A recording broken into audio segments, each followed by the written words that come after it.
The real Asians. What if I die? Hey y'all, welcome back to my channel. My name is Nya Jay. I've been MIA for a while. Let me drink something because I haven't eaten anything all day. I think I'm being called to fast right now because I had to get my life. Today we're gonna be talking about my faith and we're gonna be trying rambutan. But not me doing the thumbnails. Oh wait. I'm gonna just cut it off right here. So yeah, I'm about to just get into it. So recently, first I'm gonna try this. I'm really scared, y'all. See, the only reason why I'll be scared to try new fruits and stuff is because I'm allergic to strawberries. And so that makes it scary to try any other fruit that looks different. All right, so I'm just gonna go. Like what? It feels like a sea urchin. Bite it to break it. And you open it.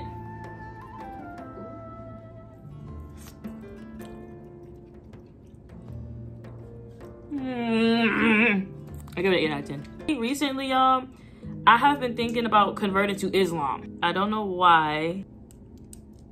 I grew up Christian. Y'all know my story. I grew up Christian, became Satanist, Christian again. Here's the seed.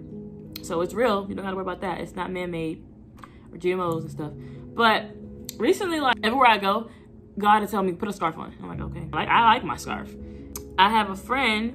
She's Islam at my old job, but I don't even know if he's really telling me to be Islam or not. I just know that he's been calling me. And the reason why I feel like I've been called to be Islam is because one, I'm starting to want to dress modesty. And I don't mean like, you see how there's no cleavage showing? That's not what I mean. I mean like when I put my scarf like this makes me feel more beautiful. I feel more beautiful when I'm like this. I've been wearing dresses that are long sleeve up to here. Like the way that I dress is completely different. I don't even feel comfortable going out in a bralette anymore. I don't feel comfortable going out in booty shorts. I don't feel comfortable looking like a hoochie. Nothing wrong with hoochies, but I don't feel comfortable in it anymore. As y'all know, I'm a big vouch for the fact that black people were here first. You can watch the video where I don't know if it's here or here, but you can watch that video on my channel. How mankind, were here first. We are the real Jews. We are the real everything. We're the real Australians. Now this video is like not planned. I just wanted to get in front of the camera and try and do something. What did I say in the intro? Did I say we're gonna be talking about faith? Because that's what we're talking about today. A lot of people, it's like a culture when people talk about having faith and starting faith, and if you're spiritual, meaning believing in God, only one Lord and Savior, they say have faith. But faith is so hard. Faith is something that, even though God named me faith, the only thing that pleases God. God doesn't get pleased by your good deeds. You won't get into heaven by being a good person. You only get into heaven by having faith in the unknown and what you can't see. Faith is believing in what you can't see, touch, or taste, but believing that it's just that real.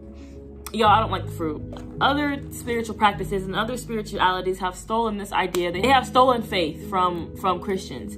They've stolen faith from Jesus, basically is what I'm trying to say. Because you know how people say, oh, manifestation. If you have faith in the universe will grant you what you want. All you have to do is just have enough faith. If you just switch your mind on, that is putting God's power in our own hands. And we all know what happens when we as humans try to be God. We all know what happens when we as humans try to play God. It does not end good, ever. It ends in evil, it ends in envy, it ends in stealing, it ends in lust, it ends in selfishness. Nothing good has ever came out of a human being wanting as much power as Jesus has. Period. So when we say faith is a mind thing and we say faith is a brain thing, it's only because our brains don't function enough, but we have the power to function enough. Yeah, God did give us a powerful brain, but God put it there. Maybe God didn't give us access to 100% of our brains because he knew what would happen if we had it. Maybe God knew that we would be doomed because God ended the world the first time because we became too evil. So maybe he saw the power we had then and he said, okay, I'm gonna remake you guys. I'm gonna remake the human race. But this time I'm gonna dumb them down a little bit. And that's not to say that we're stupid. It's just to say that we don't deserve to know as much as we know. Like the man trying to go to the moon. They're blowing up the ocean. What are they trying to see down there? What are you trying to discover so that you need to discover all the biggest creatures? Okay, what is it gonna change? What is discovering all the creatures in the ocean, just discovering planets and creatures in the sky? What will that change? It's like knowledge is like a beast that just eats and eats and eats and it's never fulfilled. Why? Because we think that we are God.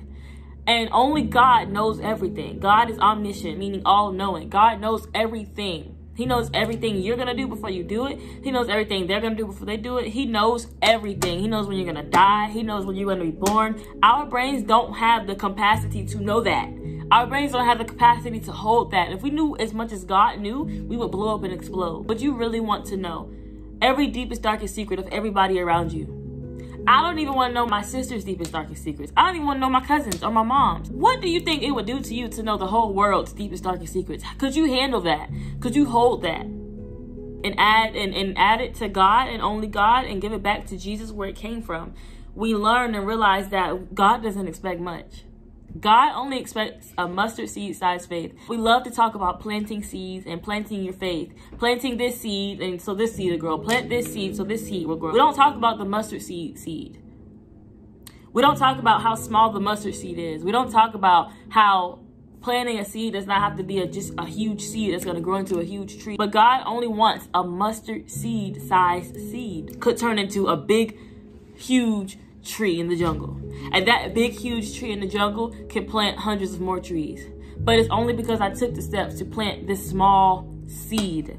We talk about planting seeds, but we don't talk about how magnificent that is. We talk about how God only wants a little bit of faith, but we don't talk about how much faith he requires. God requires so little of us, and he blesses us so much. And it's not like he leads us into our own blessings. He leads us to end up blessing ourselves.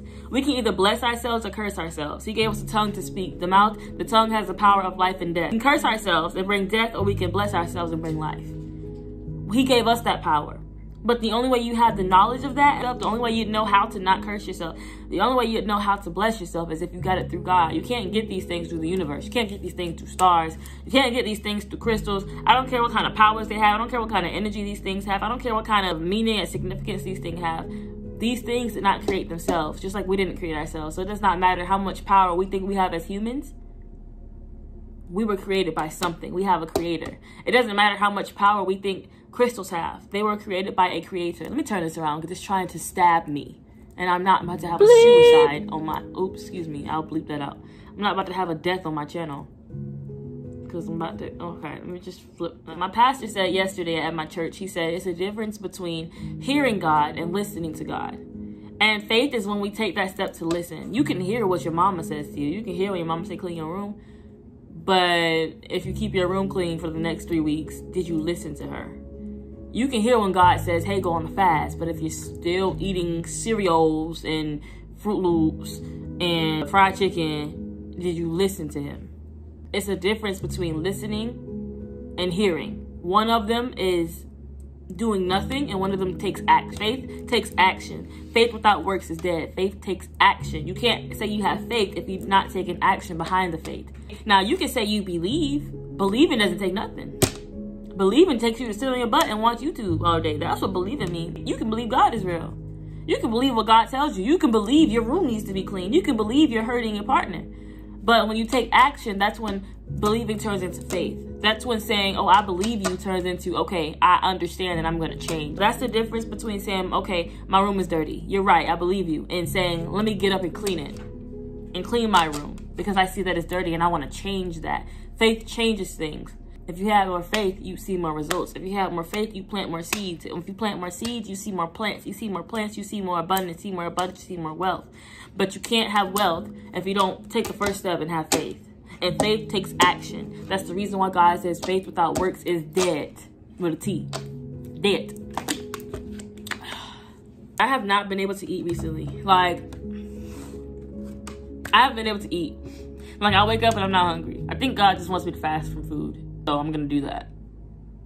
It's hard because I haven't fasted in so long.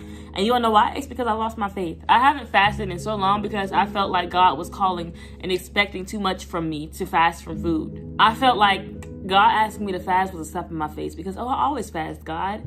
I always pray. Shouldn't you know already that I love you? Shouldn't you know that I have faith in you? But just like if you have a relationship with your partner, because you need a relationship with God, with Jesus. You don't tell your partner, oh, well, I fixed your bathwater last week. I made love to you last month. You should know I love you. I bought you flowers last year. You should know I love you. No, because love is an action. See, the problem is we don't like to take action. The problem is that our generation is lazy.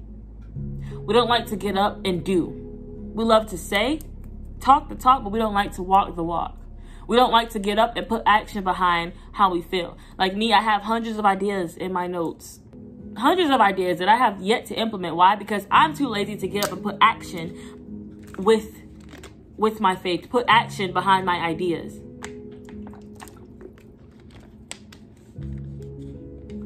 Put action behind my goals. Goals are not goals unless you're working towards them. A business will not grow unless you're working towards it. You will not grow unless you're working to change. You have to work. I don't care if you don't want to work in a 9 to 5. I don't care if you don't want to have a job. I don't care if you don't want to answer to nobody, but you're going to answer to somebody. You don't have a choice. You're either going to answer to God or you're going to answer to this world. But you're going to answer to somebody. And you either going to do it while you're alive or when you die. But you're going to answer to somebody. There's always somebody bigger than you. There's always somebody bolder than you. There's always somebody prettier than you. There's always somebody more handsome than you. There's always somebody smarter than you. There's always somebody more than you. You're going to answer to somebody. You're going to need somebody. So to walk around thinking that you don't need anybody, walk around thinking that you don't need nothing, you are you, the power is in you, you are such a powerful person, until you need somebody. Walking around saying you don't need God, you don't need blessings, you don't need faith, until you need God. Walking around saying you don't need him to heal you, until you need him to heal you, until you need him to save you. Everybody is an atheist until they're about to die. Everyone is an atheist until they're sick. Everyone is an atheist until they need something from God.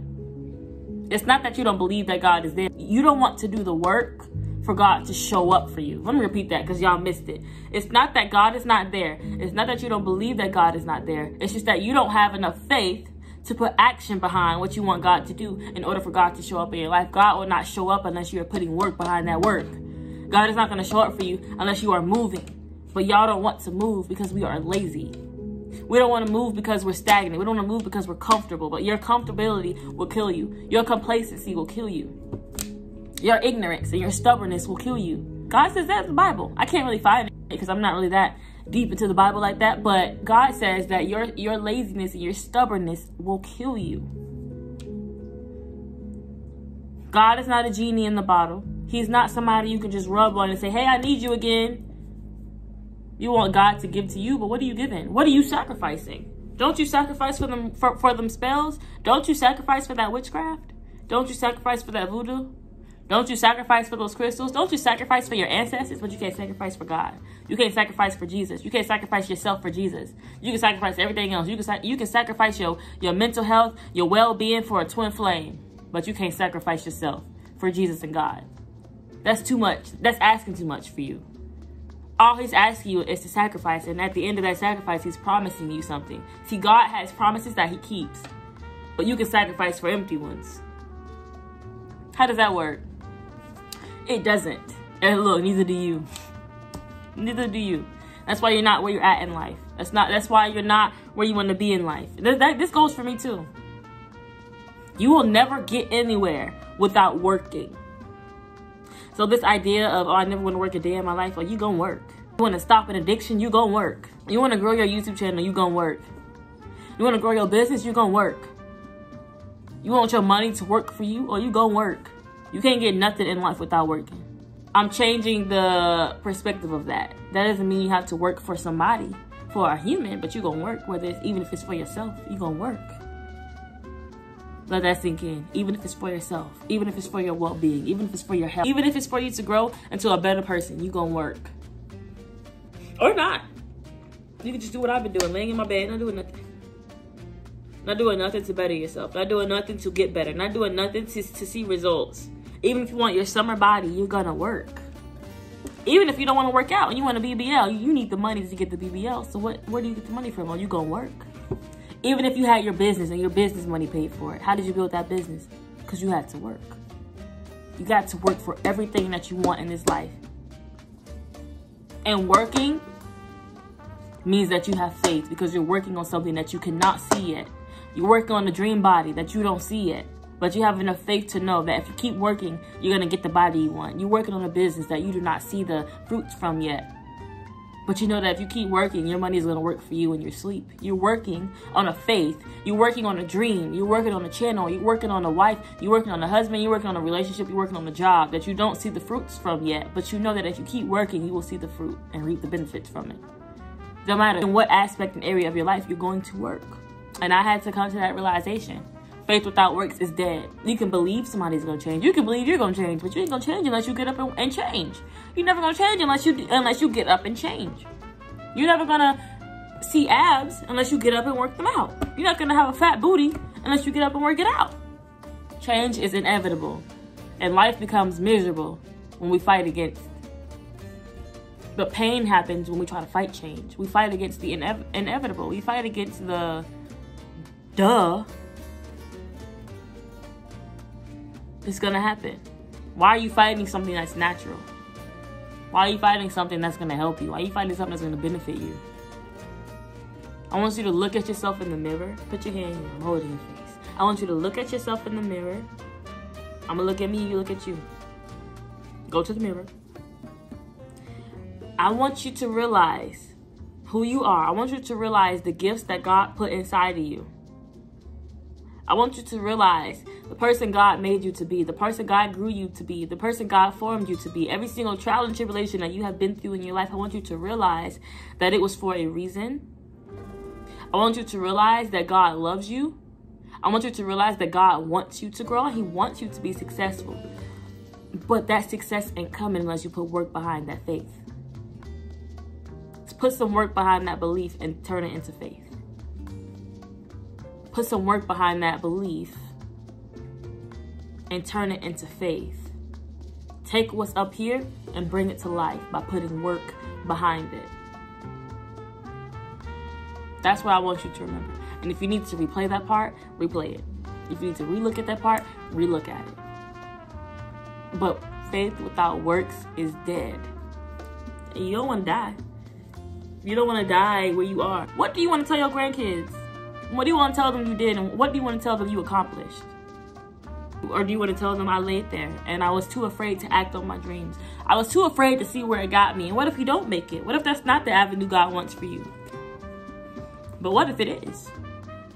And you're just too afraid to try. Or you tell them how you were too afraid to give yourself a chance and take a chance on yourself. You want to tell your kids that? Take more chances on yourself. Believe in yourself. Y'all, this is helping me too. Believe more in yourself. God made you in his image. Believe more in that image. Because the image looks like God. You're not God. You're a spitting image of him. You look just like your daddy. I know I've been told that before. Believe more in what you see. Believe more in your reflection. Believe more in the mirror. Because once you believe in yourself, then you genuinely believe up here in yourself, in that image that you see. You believe God made you for something big. You believe God created you to do something huge. You have enough balls to take action and implement that belief into faith. I hope y'all enjoyed the video.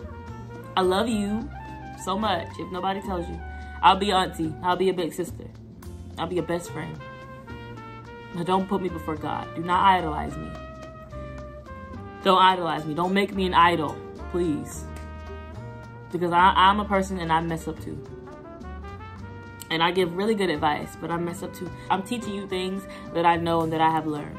Look at my babies. Y'all, I bought them while they were dying. And so I don't know how to make them come back to life. So can y'all help me?